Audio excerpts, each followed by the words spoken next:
ইন্নাস সালাম ইসমুন মিন আসমাইল্লাহি তাআলা ওয়াদাহু আল্লাহু ফিল আরদ ফাআফশুস সালামা বাইনাকুম।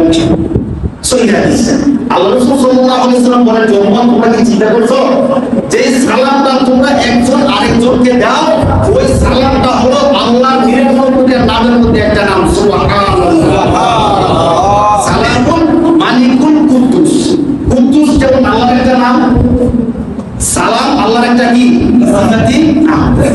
আল্লাহ রাসূল বলতেছেন, এই যে সালাম তোমরা একজন আরেকজনকে দাও, ইন্না সালামা নিশ্চয় সালাম ইসমুন নাম মিন আসমাইল্লাহি তাআলা, আল্লাহর অনেকগুলো নামের মধ্যে সালাম শব্দটা আল্লাহর একটা কি কেউ করে না দিচ্ছে।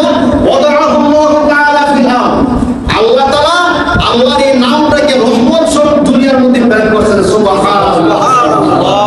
রাসূল বলতেছেন, অতএব ফাআফশুস সালামা বাইনাকুম, তোমরা পরস্পরের মধ্যে বেশি বেশি সালাম বিনিময় করো, বেশি বেশি কি করো, সালাম বিনিময় করো। তাহলে আমরা যে সালাম দেই, প্রথমত সালাম একটা দোয়া, প্রথমত সালাম একটা কি ভাই দোয়া একটা বলো। দ্বিতীয়ত সালাম এটা আল্লাহর একটা নাম, সালাম আল্লাহর একটা কি ভাই যতবার সালাম দিলাম ততবার কার নাম নিলাম, আল্লাহর নাম। তখন বললাম আসসালামু আলাইকুম, তার জন্য দোয়া করলাম।